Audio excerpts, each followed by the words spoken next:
Jang Jian was born into a wealthy family, but a prophecy changed his fate by saying that the family business would be ruined by his birth. The only solution would be to send him to live a simple life. Since that day, Jian lived with a very skilled monk and began to practice martial arts, determined to break the prophecy. The story begins in a temple consumed by fire. Elders and disciples try to put it out using everything they have access to. They prioritize getting people out of there. At that moment, a master merchant approaches and is paralyzed when he sees the height of the fire. He desperately asks where his son Jian and his wife are. A disciple addresses him as a leader and tries to calm him down, saying that everyone has already been safely removed from the temple. No one was injured. The man breathes a sigh of relief at this news. Suddenly an explosion happens inside the temple, and the men are thrown away. The woods were scattered all over the area. The master merchant saw all his hard work being destroyed. The scene changes to a nearby shelter. A woman tries to calm her son by saying that everything will be fine and his father will take care of everything. This boy is our protagonist, Jang Jian. He looks at his mother with tears in his eyes, while she continues to say that everything will be fine. The next day has arrived, and we can see that there is nothing left of the temple. That merchant receives a skilled monk at home, and they talk about yesterday's incident. This merchant is the father of the protagonist, and his name is Jang Doyan. In front of him, the monk Jumo says that he came here to say something very important. He remembers mentioning earlier that he has a small ability. Jang says that he remembers this conversation. The monk then feels comfortable talking about a prophecy he saw. He says that he has no good news related to the child's fortune. Jang asks if he is talking about his son Jian. The monk confirms that he is. The father asks, worried if something bad will happen to him. Jumo replies that not exactly. Jang then questions if it is something bad related to the family business. Jumo takes a deep breath and the man shouts, asking him to be clearer. The monk says that it is nothing related to Jian's life. The merchant is a little more relieved. The monk goes straight to the point and tells him that the child's poor luck is slipping away. Jang doesn't understand anything and asks what this means. Jumo says in detail that wealth will come in, but it will be like pouring water into a broken jar. The hole in the jar is bigger than the wealth that comes in, so it's natural for fortune to dry up. The merchant is in shock and asks if in this case Jian is the reason for the hole in the jar. He understands that if this is his son, is destined to ruin the family. The monk confirms his assumption. Definitely his son will destroy the family. Jang starts to cry, saying that this child is the thing he has waited for the most in life. Jumo interrupts the merchant's lamentations and says that he has a solution. Hope arises in Jang's eyes. The monk says that if he entrusts the child to a high monk of great virtue and makes him learn to live a simple life, it is possible to at least partially block the hole in the jar. Jang asks if this is true and says that Jian is his precious only son, so he doesn't intend to let the boy become a monk and end the family lineage. Jumo laughs at this answer and says he didn't come here thinking about turning his son into a monk. The goal is just to form his character, and after he turns 18, he won't have any more problems. Jang asks if he's telling the truth. The monk replies yes and then jokes, saying that it is quite ironic for a monk to advise not to become a monk. The merchant also laughs and says that it makes him relieved. Jumo clarifies that he knows a suitable place to entrust the child and can pick him up when the time comes. Jang replies that he is trusting him and thanks him. The monk says that there is no reason to thank him. All this is thanks to his kindness and they will always help him. After the conversation, the two recite some sutras. A few days pass and Jumo returns to the palace. The protagonist is held by disciples and dragged to the carriage, but he refuses to leave. The mother cries desperately, saying that Jian is only 8 years old. It is not fair that he grows away from her. Jang tries to convince his wife that he is the best for his son. Meanwhile, Jian continues to try to free himself from men. Jang explains to his wife that they have nothing to worry about because Master Jiang Mok personally agreed to taking care of the boy. This makes the mother even more worried because Elder Mok does not have a good reputation. His temper is enough to keep everyone away. The monk Jumo is silent, listening to the conversation. Jang asks his wife to hold out only for 10 years. After that, he assures that Jian will return home. At that moment, the protagonist screams for his mother and begs her to help him. This makes the woman's decision even more difficult. He is dragged and holds on to the door of the carriage. The monk admires the strength of the little one. At that moment, Jang tells his son that if he does not do this, his family will be ruined. In addition, they can be fatally punished by the heavens. So he asks his son to understand that the fate of the family is on his shoulders. Hearing this was not comfortable for the child. He just accepted fate and got into the carriage with watery eyes, but he despaired when he started to leave the palace. Meanwhile, the monk thanks the family for their trust. The scene changes to a few hours later. Jian was left on an isolated mountain. He wipes his tears while saying that he feels like an abandoned cat. Even after begging, nothing has changed. He finally understands that he has to accept reality. The boy notices a ladder next to him and sees a man at the top.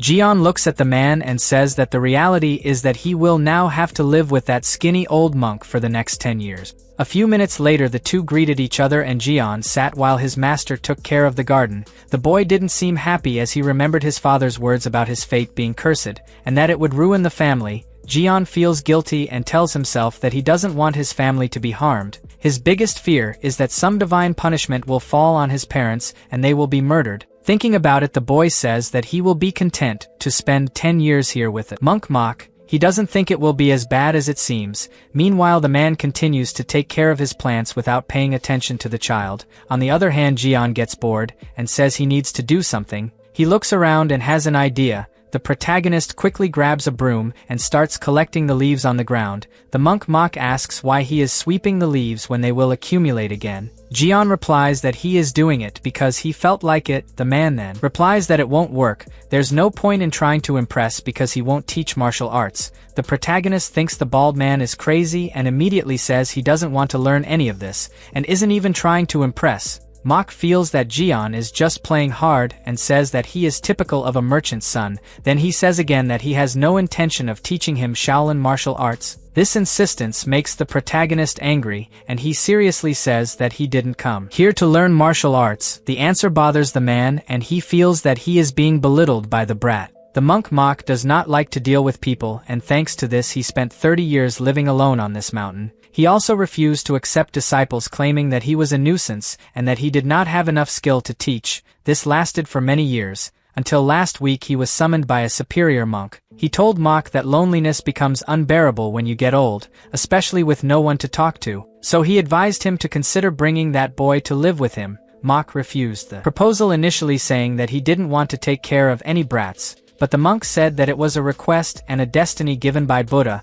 It was thanks to these words that Mock he accepted to stay with the protagonist. He received the information that Jian was the son of a famous merchant, so he thought that this responsibility was in his arms because no monk wanted to deal with the boy. At that moment, Mock laughs, asking if the boy expects him to believe that he is not here to learn martial arts. The man then gets serious and questions what he came to do in the mountains. In the end, it doesn't matter what he says because his parents hope he leaves here learning martial arts. After saying that, the monk turns around and says he will teach him some moves to return home. The protagonist gets angry and shouts that he is only here because they said he was cursed and had to spend 10 years with a superior monk. Mock is caught off guard. Jian adds that now he can't go home. The monk obviously doesn't believe it and thinks that they lied to the boy. He assumes that the miserable parents want to establish a connection between Jian and Shaolin, even if it means deceiving his son. At that moment, Mock hears the boy sobbing and asks him to wipe away his tears, then orders Jian to go to the bedroom and change these clothes because the look is bothering him. The protagonist asks what the problem is. Mock replies that the flashy clothes are an obstacle in the mountains. The protagonist says that it was his mother who chose these because they were the simplest. The monk tells him to stop arguing and go change. Minutes later, we see a table with leaves and some grains. Jian has already changed his clothes and asked if this is the food. Mock replies yes. In temples, the rule is to avoid the use of fire. Eating food touched by fire can make the person's temper become violent, and a monk would not be able to maintain discipline if he got angry frequently. The protagonist looks at the food without believing that he will have to eat something raw. On top of that, these clothes are so rough that they bother even standing still. At that moment, Mock says it's time to eat. Jian asks why he gets angry so often if he eats this food every day. The monk replies that he didn't feel angry today and asks where he got it from. The protagonist soon replies that he heard his curses at him. This makes Jian believe that the monk is so hateful that he is giving him this inedible food. Mock is annoyed that his meal is being called inedible. This is the first time anyone has the courage to treat him like this. The man believes that the protagonist is provoking on purpose, but this thought comes out of his head when he sees that the boy's eyes convey innocence. Mock then takes a deep breath, understanding that it is just a curiosity. He explains that there is no need to use fire because the food tastes good even without cooking. In addition, they can save firewood. Jian is still a little skeptical and thinks that the man only does not cook because he is too lazy to go get firewood. He then offers to fetch it and adds that he will only take the wood that is on the ground so as not to hurt anything alive in the temple. Mok can't control his anger after these words and says that just because it's on the ground doesn't mean it's a waste. Over time the wood rots and enriches the soil, so the trees grow strong. Jian is shocked by this information and asks if taking the logs means stealing food from the trees. The monk is surprised by the boy's ease of misinterpreting. The protagonist says he won't go around to get any firewood because his clothes could end up spoiling and he intends to wear it for 10 years. Mok feels that the brat is complaining about the clothes he received. His veins even pop out just thinking about it, but he takes a deep breath and asks Jian to eat. The boy obeys and asks if he can take more. The monk denies, saying that if he eats too much he will be lazy, and laziness is a spiritual sin. Night has come and it seems that the food did not do much good for the boy. He ran into the forest and could not hold back. The noise ends up waking up the monk and he realizes that Jian is putting it all out. Mok deduces that it's a result of never having raw food. A few days later the protagonist lies down totally bewildered. He says that 2 weeks have passed and he can't control his physiological needs after eating that food. Jian wonders if he should look for some fruit on the mountain. Suddenly the monk appears and asks if he has been hiding around. The protagonist is frightened by the sudden appearance. The man notices some bruises on his hand and says that he may end up tearing his clothes while wandering through the mountains carelessly. In addition, his shoes are already starting to wear out. Jian confesses that he left because he was too hungry. Mok replies that he is only hungry because he walks around, but the protagonist believes that it is because the portions are too small. The man disagrees. He says that people can live well by eating anything.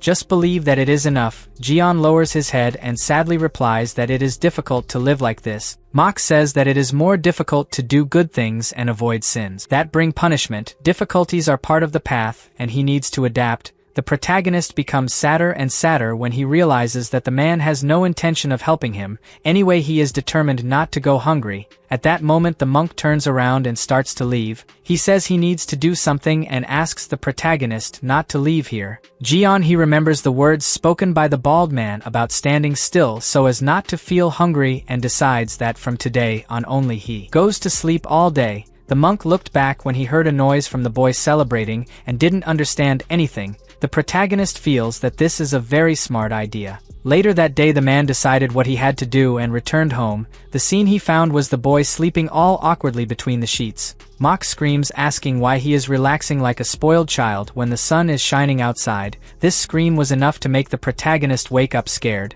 He immediately defends himself by saying that it was Mok who told him not to move unnecessarily. That's why he's trying to sleep. The monk takes a deep breath and says that laziness and not walking unnecessarily are two different things. Eating and sleeping all day makes him an animal wasting food. The protagonist didn't like the comparison. Mok turns around annoyed and leaves the place. The boy doesn't understand anything and wonders what he should do. A few minutes later the monk prepares to meditate. The protagonist begins to spy from inside the room and pays attention to every detail. He wonders if Mok is reciting sutras like the other monks, then puts on his shoe and decides to see it for himself. He approaches and asks if Mok doesn't normally ring a wooden bell and reads a book aloud while reciting sutras. The man replies that he has no reason to make too much noise when one is deep in the mountains, so he reads with his eyes and beats the wooden bell with his heart. That's why it's so quiet. Jian is surprised and confesses that he finds it strange when there was no noise. The bald man asks if he thinks that singing loudly for no reason will help achieve enlightenment faster.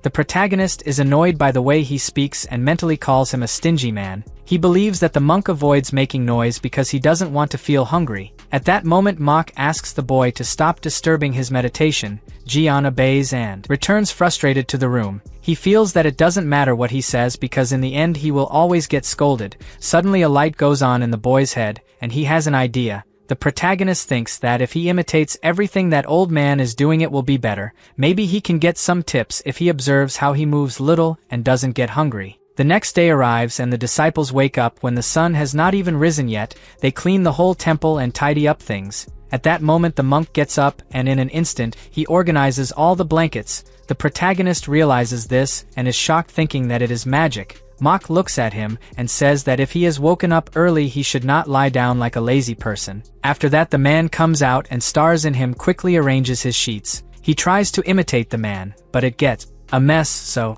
he just leaves the sheets the way he got and leaves. Jian begins to follow the monk and hides behind the trees so as not to be discovered. At that moment he notices the way Mok climbs the stones and it leaves him open-mouthed. He wonders how the man floats so lightly like that. The technique used by Mok is called Shaolin and the boy is determined to learn even if it means following the monk's footsteps sneakily. At that moment the man begins to meditate. The protagonist is hidden behind one of the trees and repeats the same process. Meanwhile in other temples the monks and disciples also do the same process. They wake up before the sun and begin to meditate. A few hours pass and the day has already dawned. The protagonist is still imitating the monk and he complains about the delay. The boy deduces that the old man comes here every morning just to sleep. At that moment Jian is betrayed by his own stomach that makes a loud noise and gives away his location. Mok says that he should at least be silent if he wants to follow him secretly. Jian replies that there is no way to avoid it because he is hungry. The monk sighs in frustration saying that even meditating in peace is difficult.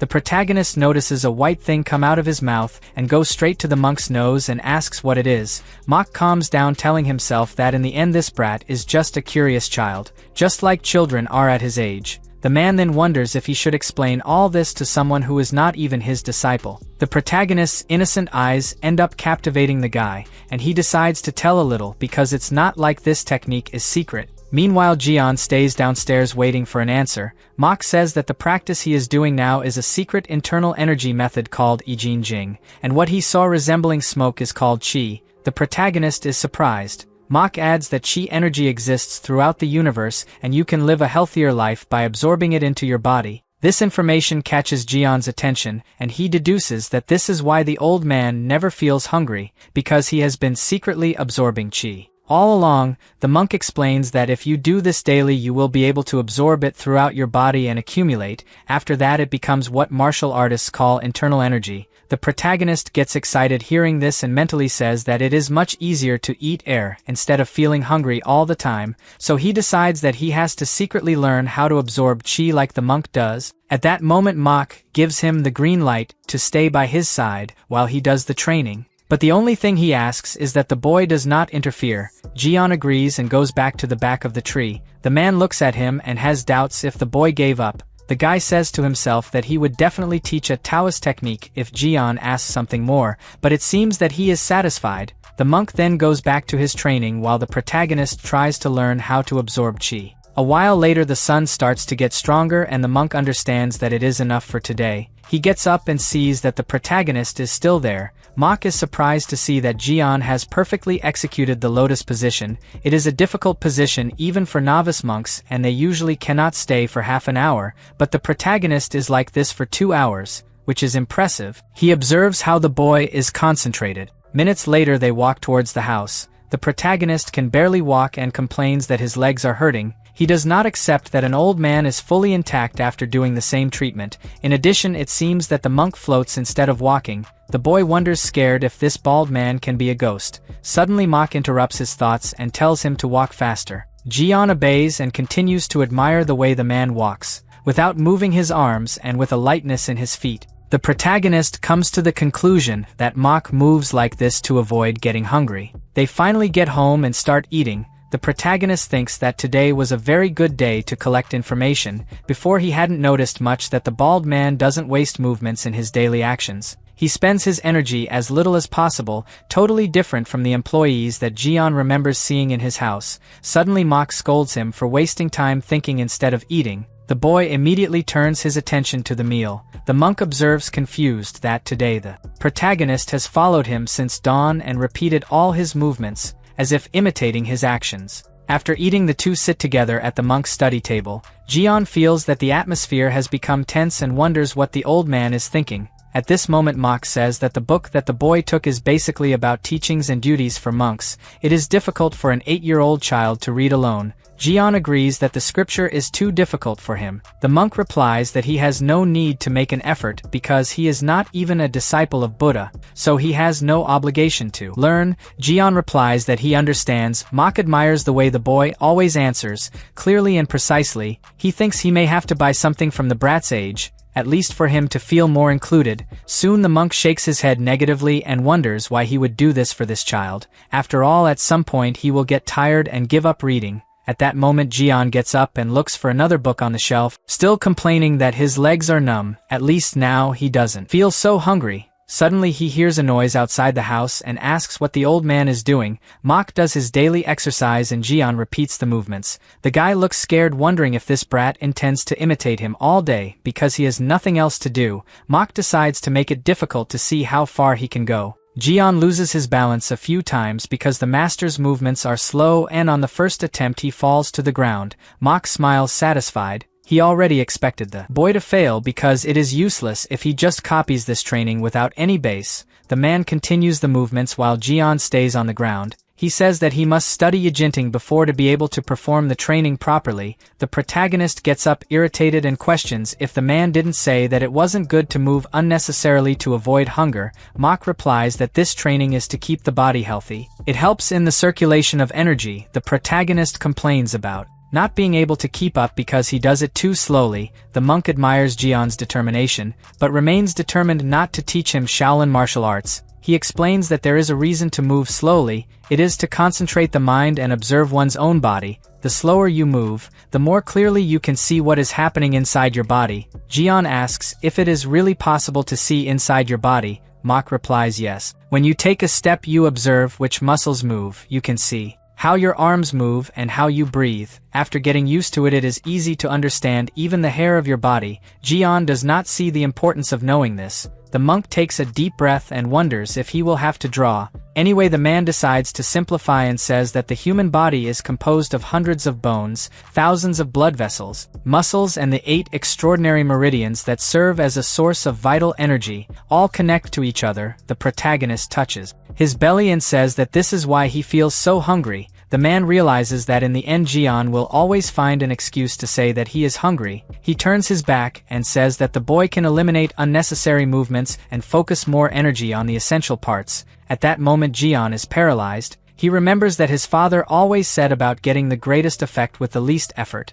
Things finally make sense in his head and Jian understands that it cannot be a coincidence. He then tells the monk that he will try his hardest, which leaves the man completely surprised, and he says that if the protagonist continues like this, he may even secretly teach him some martial arts moves before sending him away. The scene changes to the main hall of the Shaolin Temple. An elder checks the notebook and says it's strange. There is little food left compared to last year. Another man agrees with him and closes the door to the warehouse. He says he has heard rumors about an increase in the number of pilgrims visiting this summer. Even so, the number of food received was few. Donations from some disciples outside the temple are missing, but he fears that it will not be enough. Everyone seems to be going through difficult circumstances. Expenses have also increased more than usual in other areas. The man adds that it is worrying and probably the next year will be difficult for everyone. The elders comment that they have never experienced anything like this. It is as if wealth is leaking from a broken jar.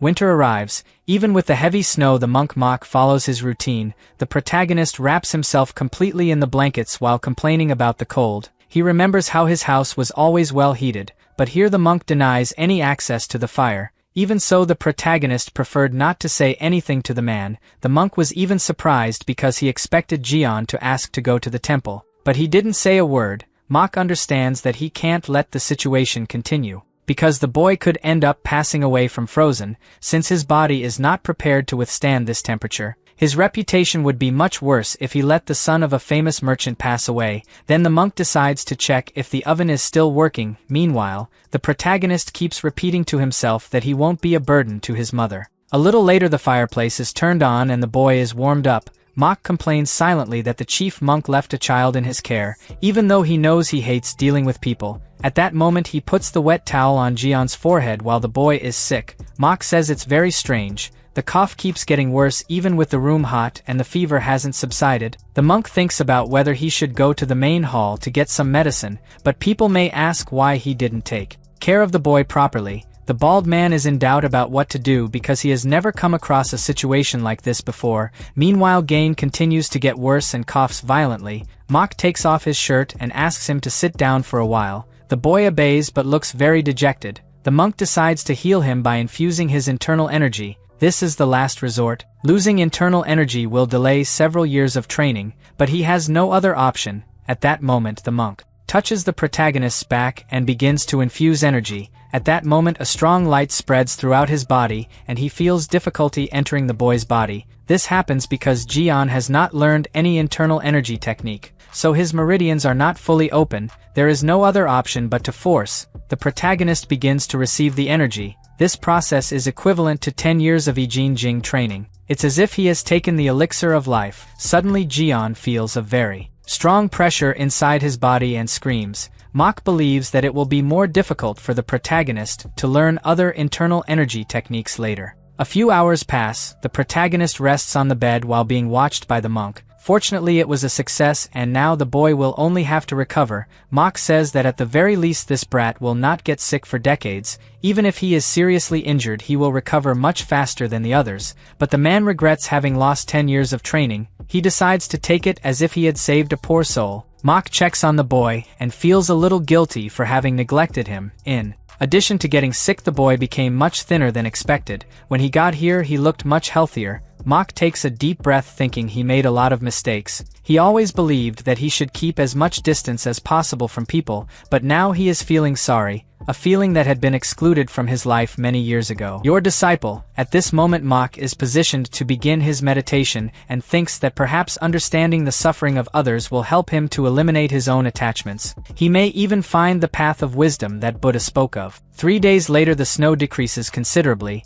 Mok asks if Jian has finally woken up. The boy says he feels more refreshed than usual and asks how long he slept. Mok widens his eyes, surprised that the brat doesn't remember anything. He also seems to be unable to notice the changes in his own body. After that, the two will meditate outside. Jian doesn't feel cold even sitting in the snow and thinks that now he will finally be able to fill his lungs with air. The bald man looks at him, believing that this time his training will be easier. After all, his meridians were opened during the complete cleaning of the body. Mok hopes that the boy will take advantage of the opportunity. Anyone would have spent a fortune for it. At that moment, Jian follows the monk's movements, hands on his knees with palms facing up and inhaling slowly through his nose. The boy remains determined. On the other hand, the monk thinks that if he taught martial arts now, this brat could become a very skilled warrior, but he soon tells himself that this thought is useless. To do so, he has to teach as a lay disciple and get the permission of the head monk. In addition, he believes that the protagonist's physique is not suitable for martial arts. These thoughts end up distracting the monk throughout the training.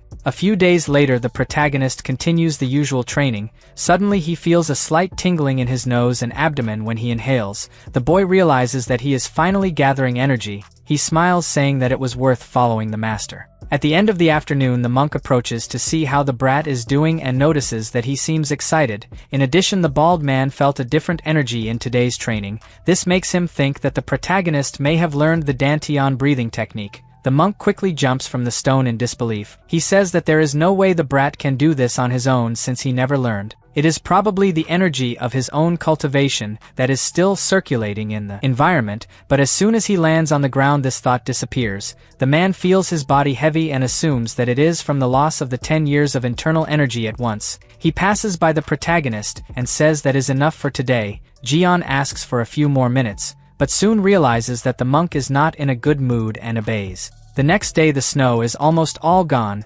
Jian celebrates that he can now see through his body. He raises his hand, saying that he can even lightly feel the breeze passing through each strand of hair. The monk feels a strange energy again, but assumes that it is his own. He soon explains to the protagonist that the cultivation of reverse energy improves muscles and bones to suit martial arts. This means that if he learns the martial arts of Shaolin while in a state of reverse energy cultivation, his body will become stronger and his bones will become more resilient, but the monk makes it clear that he doesn't need to put in the effort because so far he hasn't learned any martial arts. Jian agrees and says that he just wants to stay without feeling hungry. He even gives a satisfied smile. Mok is impressed that the boy is dedicating himself every day to the difficult training for not feeling hungry. If it continues like this, it is possible that the energy of reverse cultivation will respond. He does not know what he will do if this happens. A little later, spring arrives and Jian reaps some fruits. He continues training hard between all seasons, firmly determined. 3 years pass. The monk Jumo arrives for a visit at the temple. He wonders how that boy is after these years. The monk is soon greeted by some disciples of the main temple. They both greet each other and Jumo says that he came to see Guang Yun. The men are surprised, thinking that this monk must be very important to be friends with the chief monk. One of them runs and says that he is going to call the master. The other invites Jumo kindly to come in. The monk enters and the first thing he notices is that things look bad. He asks what happened for the place to be so degraded and why no one is repairing these towers. The disciple replies that in fact they have already made several attempts to fix the towers, but nothing went right. Jumo is frightened and asks what he means by this. The disciple confesses that the finances of the Shaolin Temple are in a precarious situation right now. The scene changes to Jumo talking to the chief monk. The man tells that recently the Shaolin Temple has gone through hard times. They are not even able to spend on tea, so they are using a low-quality one. Jumo is surprised because he knows that the head monk has never denied a good tea, even in hard times. He asks if that's why the towers haven't been repaired. The chief monk replies that there's no point in fixing them because they keep crumbling incessantly. In the last 3 years the inner courtyard has been almost abandoned.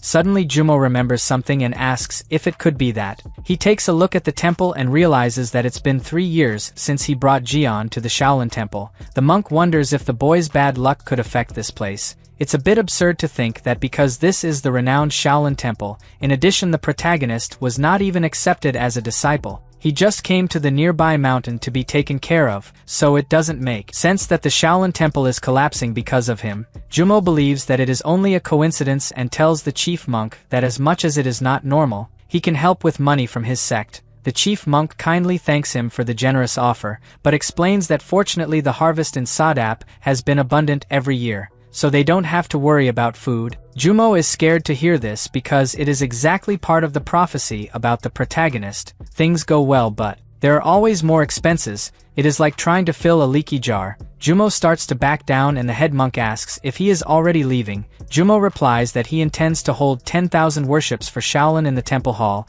The man asks scared why he is going so far through the temple. The truth is that Jumo feels guilty for bringing the protagonist here and all this happened, so he doesn't think it's fair to stand by doing nothing. The chief monk reminds the man that he is no longer young enough to make that much effort, then asks why he is acting like this all of a sudden. A little later, Jumo kneels in the temple hall. He says that he will not let Shaolin be ruined, at which point the monk begins to bow to the Buddha statue. Years later Jumo meets with the chief monk. The man asks him to stop because it can be dangerous. He is no longer young enough to bear 10,000 bows. Jumo only asks if the temple has improved this year, but receives a negative answer. The man then returns to the temple hall. The chief monk recognizes that he cannot stop him. In addition, the Shaolin weather is with the atmosphere better thanks to Jumo. Some young monks have volunteered to offer 1,000 and even 10,000 bows. The chief monk tells himself that he will have a big chevron when all this is over, then turns to his disciples and says that they need to work hard so that Jumo doesn't come next year. The scene changes to the protagonist, who is 15 years old. Mok asks unsatisfied, "What is this?" Jian replies that it is breakfast. The monk looks carefully at the leaves and grains on the table. He finds everything very organized and soon questions what the leaves are. Jian replies that it is amaranth. Mok finally finds a defect and asks why they are cut like this. Jian says it's because he found it more beautiful. In addition, he removed the inedible parts and the ones that the insects ate. That's why this shape. Mok takes a deep breath and confesses that the boy is talented. He even lined up the grains of rice one by one. Then the monk complains that his indigestion lately is because he can't taste the food when it's perfectly prepared. That's the best way to complain and praise at the same time. The protagonist refuted the man's answer by saying that it was he himself who said that the food should be well organized to look natural. The monk doesn't like to have his words used against himself. It seems that this boy is growing smarter and smarter. He then tells the protagonist that it's better to eat because he doesn't feel like arguing with a brat today. Jian gives a satisfied smile and says to enjoy the meal. A little later, the mock monk walks around outside the house for a while and looks up feeling a tense atmosphere. He wonders if it's due to Shaolin's financial problems, but comes to the conclusion that it has nothing to do with it. The man doesn't know what's going on lately, but he keeps having this strange and uncomfortable feeling that he can't identify. Every day this feeling returns and he doesn't know what it can be. Mok sighs and asks what the source of this frustration is. Meanwhile, Jian sneaks through the door and realizes that there is something bothering the bald man. A few minutes later the monk enters the house and finds everything extremely organized. This makes the man angry instead of happy. He looks carefully at every detail and says that this is the reason for his discomfort. That's why he feels so uncomfortable and frustrated. Mok thinks that the protagonist has an obsessive organization. This would prove why he has been acting stranger and stranger lately. In fact, in all the 7 years they lived together, he has never seen him relax. The boy is in fact determined. The scene changes to Mok taking care of his garden, while Jian collects all the leaves on the ground. He notices that the protagonist's movements are lighter and lighter. His shoulders hardly move and he is a little polished. In general there is no wasted movement. This leaves the monk surprised because even if he knew that Jian was trying to imitate his steps, he never thought that the boy would be so equal. In addition, the technique used can only be mastered by those who know how to control their inner energy. Suddenly the monk decides to stop everything he is doing and calls the protagonist. He remembers that in all these years he has not taught any martial art to Jian, but those who see this boy may think that he secretly learned Shaolin techniques. This would put Mok at risk. So he asks how Jian learned to take these steps. The protagonist seems a little surprised by the question and the next moment gives a smile saying that he finally realized he can now walk like his master. Mok is surprised to realize that Jian was able to learn martial arts just by copying what he did. He refuses to believe that it is true because until a while ago the protagonist was just a child who didn't even know what IQ was.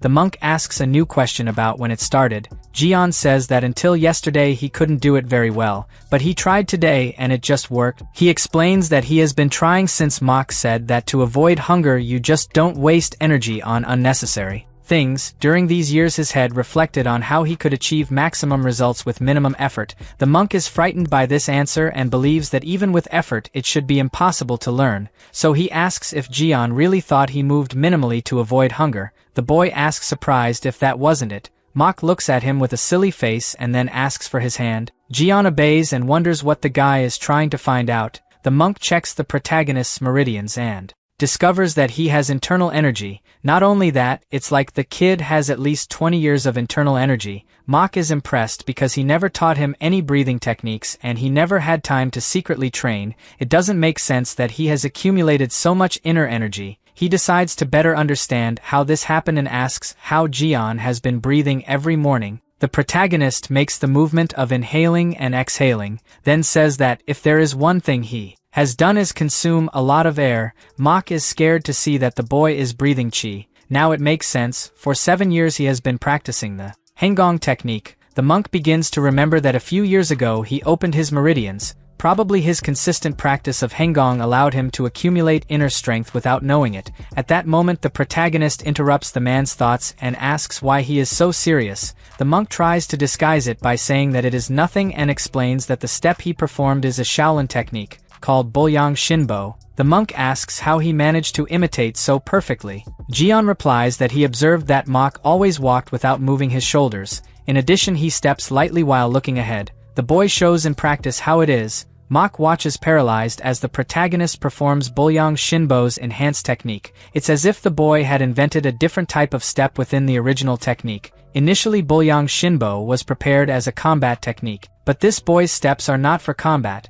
It seems that he is trying to reach his destination with minimal movement and maximum speed. While Jian is happy to retrace his master's steps, the man worries thinking about what he should do now. A little later the night comes. The protagonist sleeps comfortably, but Mok continues to reflect on what happened today. He believes that there are not many disciples of the second Shaolin generation with body control like this. Moreover, most of those disciples are 20 years old, while Jian is only 15 years old. It seems crazy to think that he has incredible control without learning any martial art. The man blows out the only lit candle to rest, but soon a concern comes to his mind. He fears that Jian will continue to accumulate inner strength and end up using it recklessly. If this happens, he may fall into chi deviation. The monk thinks if it is better to teach him the correct way so as not to have danger in the future, but he knows that to do this depends exclusively on the permission of the chief monk. The man decides that he will solve it later and lies down to sleep. The next day at the Shaolin Temple, the chief monk receives a visit from the supervising monk and says that it is fortunate that donations are returning to normal. Finally, the difficulties are being resolved. The supervising monk named Going says that he is sure that the finances will recover soon. It is only a matter of time. The chief monk says that the last few years have been very stressful. Now everything is going back to normal. At this moment, the monk takes his rosary while saying that everything is thanks to Jumo. Buddha did not ignore his virtuous acts and accepted his bows. Going agrees and asks if the chief monk does not intend to talk to the administrators now that things are improving. The man seems confused by the question. The supervising monk says that it is rare for so many disciples to face financial problems at the same time, but it may end up happening again and they need to be prepared, such as increasing the temple assets to avoid similar situations in the future. The chief monk firmly replies that it's not possible. Many people are starving right now and can pass away if they don't help. The supervisor is a little shocked by his tone of voice. The chief monk adds that they are monks before being members of a martial sect, so the main goal is to help everyone. Going quickly apologizes and says he won't talk nonsense anymore. The monk smiles and says that everything is fine. The scene changes to the protagonist in the middle of the forest eating the fruits he collected. He is happy to have walked so far without feeling hungry. His thoughts go back again to his master, and Jian remembers that the man has been very quiet lately. He complains about trying to guess and says that none of this would be happening if the bald man spoke openly. Suddenly a breeze passes behind him, and a voice asks what the boy is eating with such excitement. The protagonist is so scared that his fruits fall to the ground. He stutters, asking who the man is. The monk apologizes for the fright. Meanwhile, the protagonist stays on the ground with his face scared because he did not feel the presence of this man. He notices his clothes and deduces that he is from the Shaolin Temple. Thinking about it, the boy decides to politely greet the man and introduces himself as Jian, then says that he lives with the monk Mok. The guy asks surprised if he lives with Mok.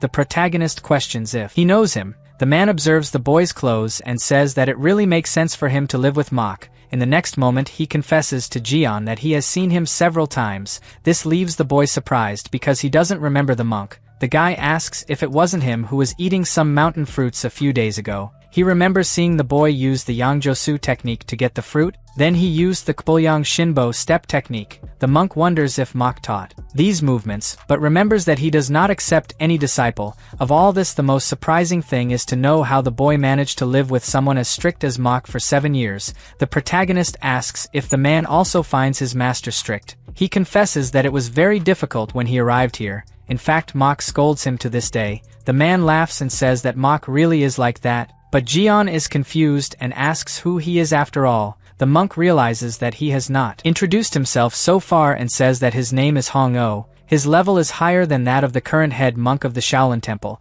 After the introduction, he asks if the protagonist is a disciple of Mok. Jian immediately denies it and says that they only live together. Hong says that this is strange because he is sure he saw him wearing Kpolyang Shinbo a short time ago. The protagonist replies that he heard Mok say the same thing, but he doesn't even know what it is. The monk is surprised and asks if he doesn't know it's a martial art. Jian replies that he's never practiced any. Hong says it's strange because he clearly mastered martial arts, then asks to see his hand. The man tries to look at the protagonist's meridians, but it doesn't work very well and he feels a very powerful force blocking his internal energy. Hong tells himself that this is admirable for someone his age. On the other hand, Jian can't stand showing his hand to these bald men anymore. A few minutes later they continue talking. Jian reports that Mok said there was something strange about him and feared that something serious would happen, but he doesn't know what it could be. Hong shakes his head negatively, saying that it could be a calling. It could be yes and it could be not.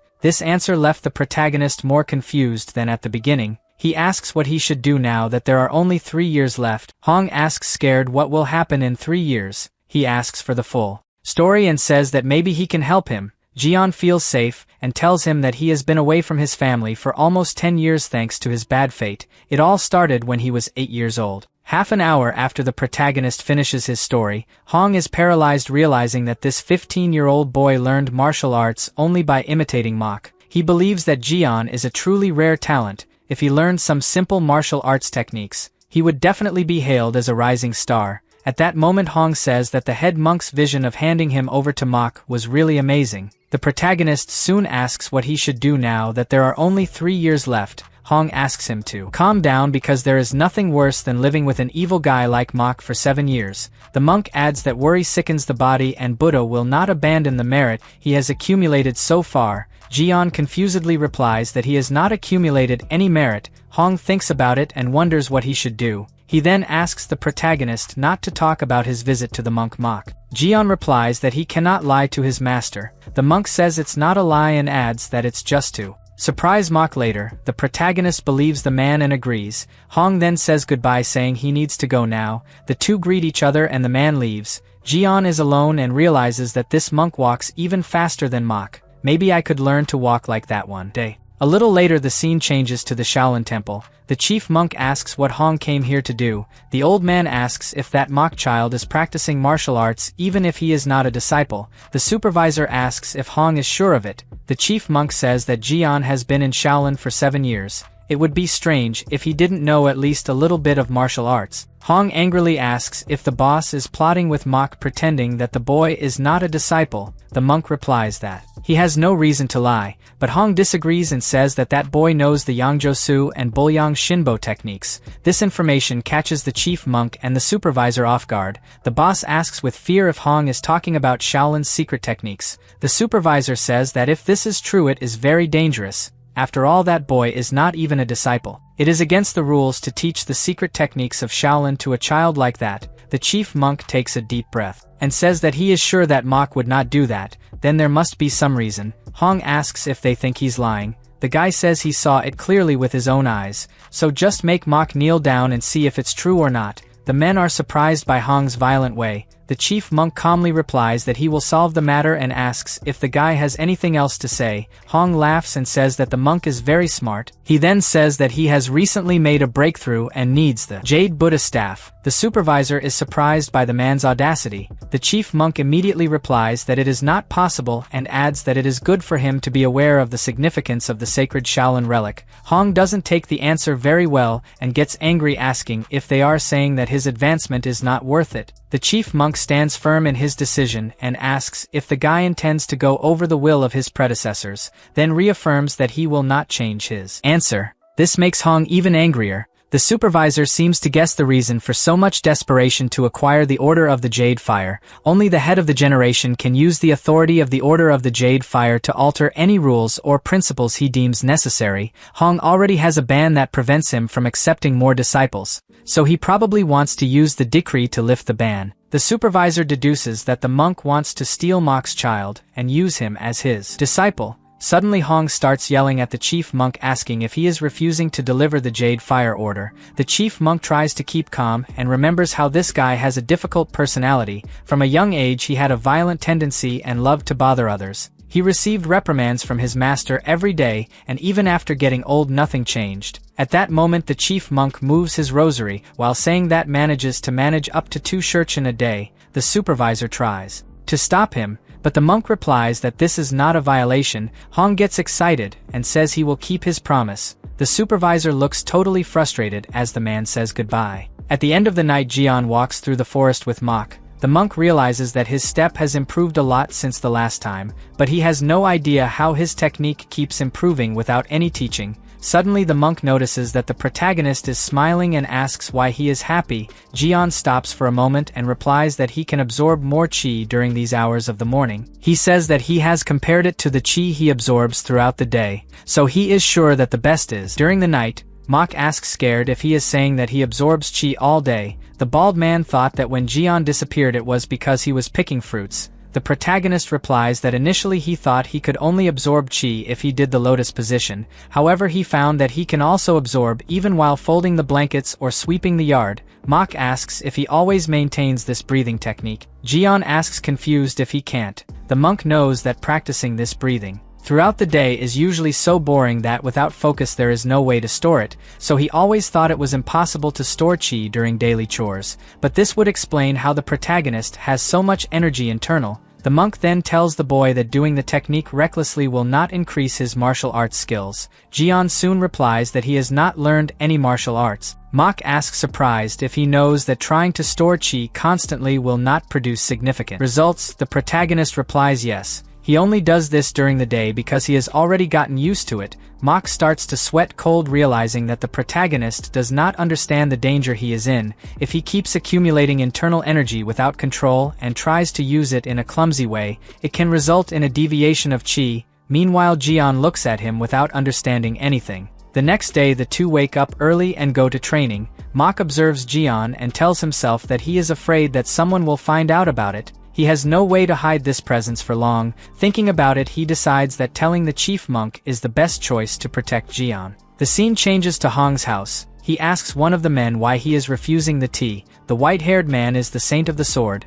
His name is Ian Gang. He tells Hong that when it comes to a mad monk's tea, one should not just drink it without caution, then asks if it is not Hong who is used to making tea with poisonous herbs. The black-haired boy is a disciple of Gang and his name is Myung. He is shocked by the possibility of taking something poisoned. At that moment Gang drinks some of the tea and Hong is eager to hear what he has to say. Gang says it's good, but didn't know Shaolin had such toxic plants. Hong replies that he secretly cultivates it in his private garden. The root is medicinal, but the leaves are highly toxic, so eating them incorrectly can be fatal. Gang yells, asking if he thought about giving it to his disciple. Hong says he needs to taste it to avoid falling victim to any random poison in the future. Gang replies that he might be right and praises his knowledge of poisons. He even remembers that that guy from the Tang family was furious. The monk replies that his mastery of poison is a level above that idiot from the Tang family. Gang agrees that in his youth there was no one to surpass Hong, but now that guy from the Tang family has become an immortal poison.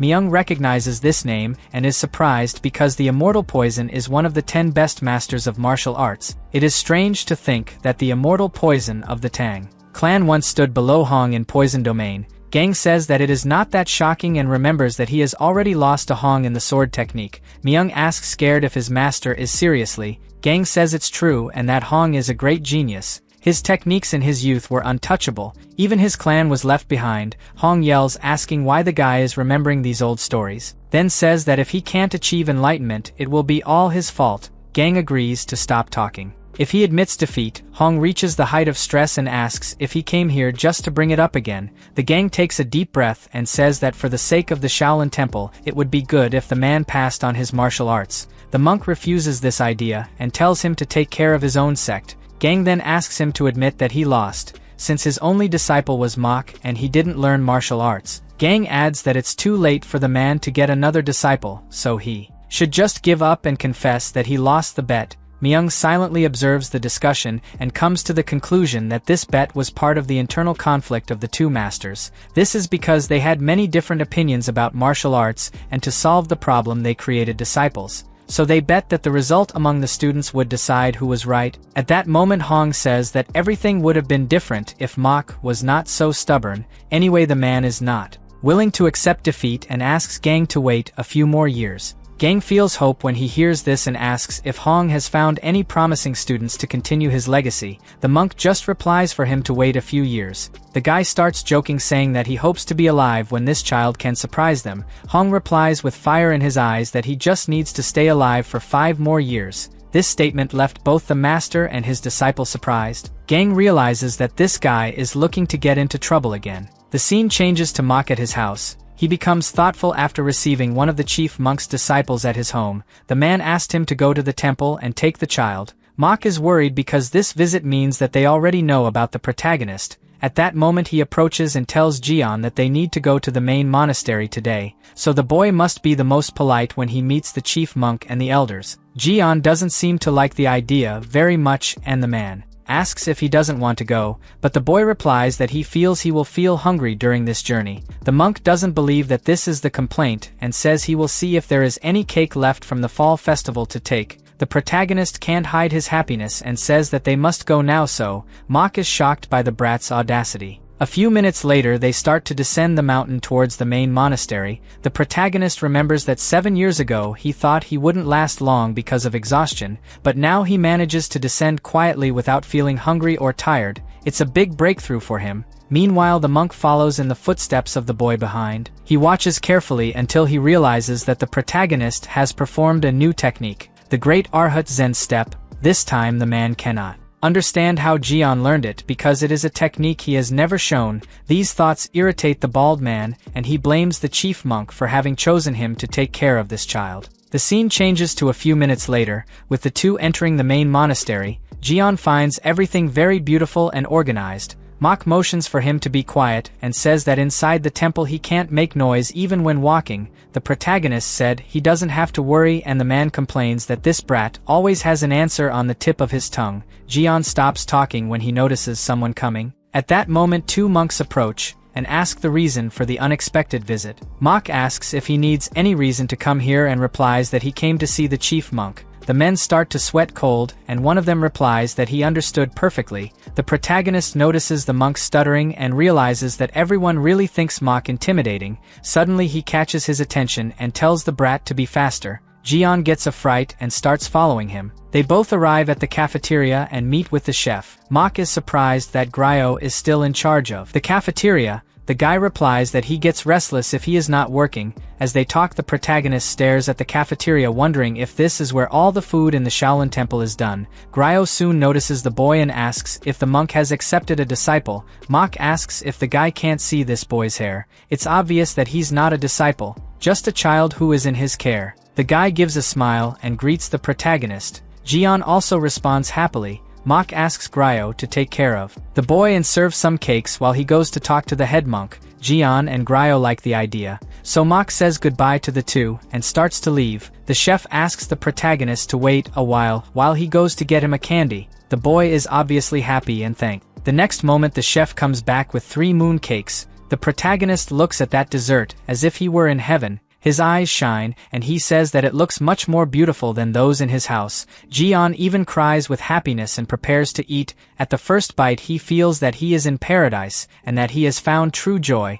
This is the tastiest thing he has eaten in recent years. Suddenly some voices interrupt the boy's moment, and he looks trying to understand what happened. 2 men start fighting about something that ended up burning in the fire. Gryo calls the attention of a man who ended up burning all the ingredients. He says that now they need to hurry to prepare a new meal because it is close to lunch. The man quickly obeys. Meanwhile, Jian approaches the door with his cake and watches surreptitiously. The cooks start to prepare a new meal and divide the task to be faster. The protagonist notices the way they act and says that this looks more like a battlefield. At that moment Gryo screams, asking why men are so slow if they learn martial arts. Jian hears this and thinks it's strange because he didn't know that martial arts also helps when cooking. The boy observes the chef's movements and thinks that the guy is spending excessive movements uselessly. Moving just the fist would be enough. Suddenly someone yells at the boy to stop blocking the way and take all this out. The boy obeys and carries the basket of apples. Jian sees him complain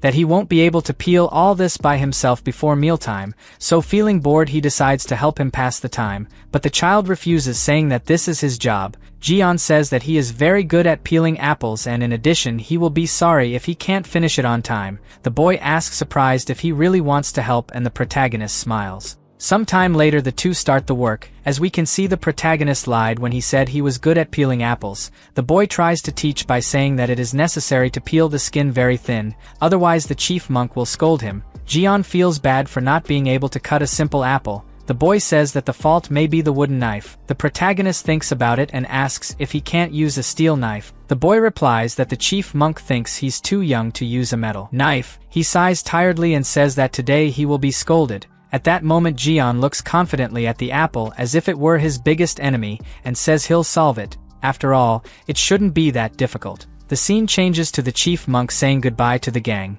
He notices the disciple Myung and feels that he has the potential to be the new star in the martial world. Mok has a familiar feeling and mentally says that Myung is very similar to Jian, but what is making him doubt is the fact that the Sword Saint comes to the Shaolin Temple. The chief monk explains that he came to visit Hong and probably brought his disciple to pay tribute. Mok says that Hong is not exactly friends with the gang to pay tribute. At that moment the chief monk notices something strange and asks where is the child who asked him to bring. Mok replies that he left the boy in the cafeteria for a moment and asks if the guy has any serious matter to talk about with him. The monk replies that he was just curious. While they talk, the protagonist continues in his difficult job of peeling an apple. The head monk tells Mok that maybe it's time to take on a disciple. After all, he has been with the boy for 7 years and must have already created a bond. Mok reminds him that he was alone for years and decided not to have any students. The monk asks if he means that he will leave this child aside irresponsibly. Mok is scared by this question and believes that the master already knows that Jian is learning martial arts.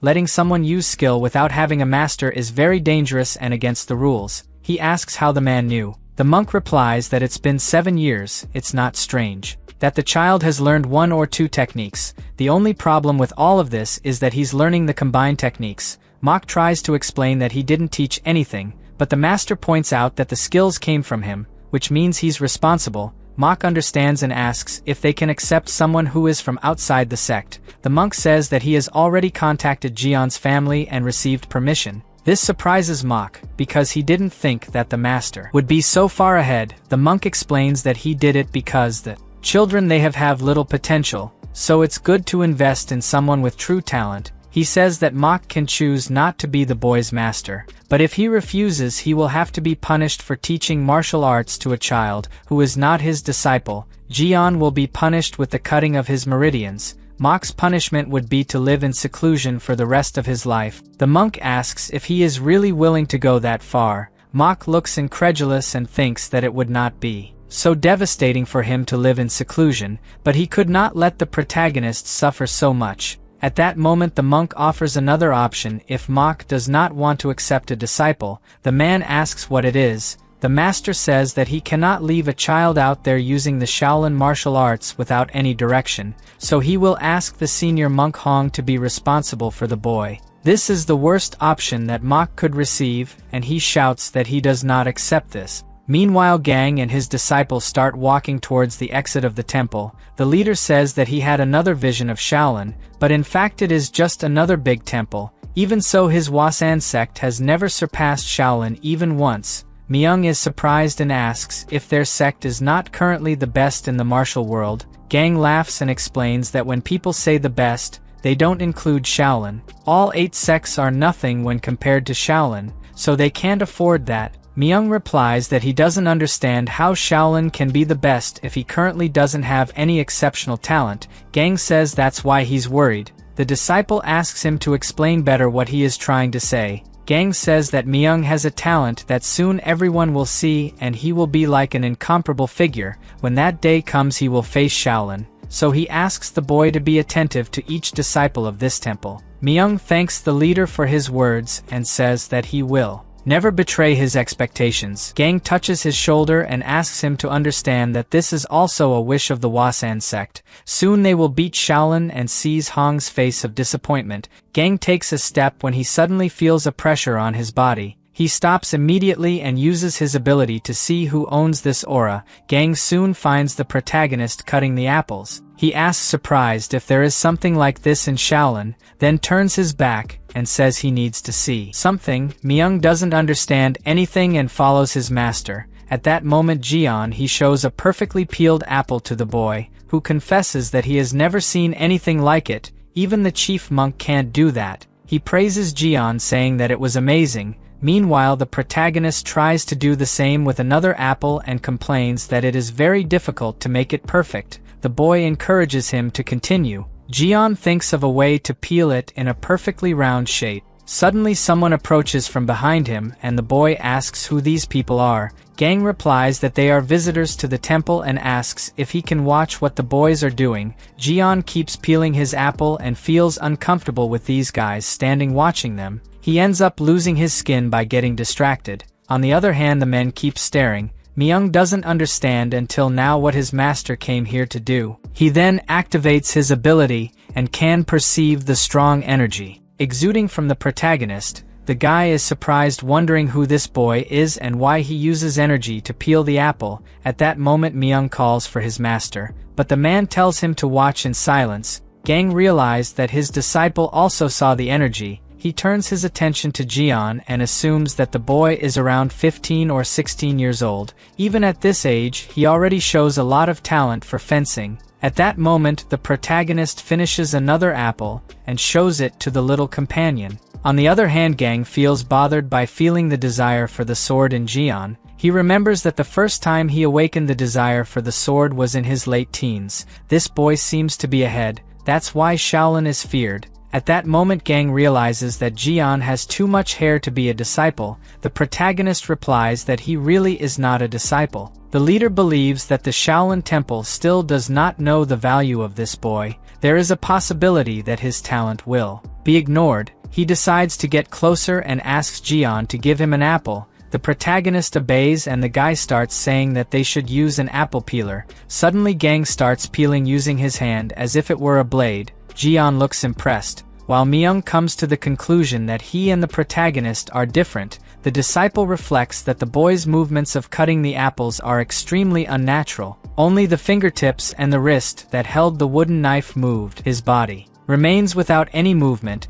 Myung believes that it can be difficult to fight against this child. At that moment, Jian takes the apple from Gang and realizes that there is no mark on it. He wanted to do the same, but he doesn't remember exactly the man's movements. Thinking about it, the protagonist begins to think that there is something strange. Suddenly one of the monks comes running towards Jian and informs him that the chief monk is waiting for him. The protagonist quickly says goodbye to the men. Before he leaves, the gang leader invites him to visit the Hua sect someday. Jian agrees and says that when he goes he will teach him how to cut apples correctly. After that, the boy runs towards the head monk. Gang tells himself that his real desire was to take this child as his disciple immediately, but it is impossible since he belongs to the Shaolin Temple. The only possibility would be to make him leave on his own.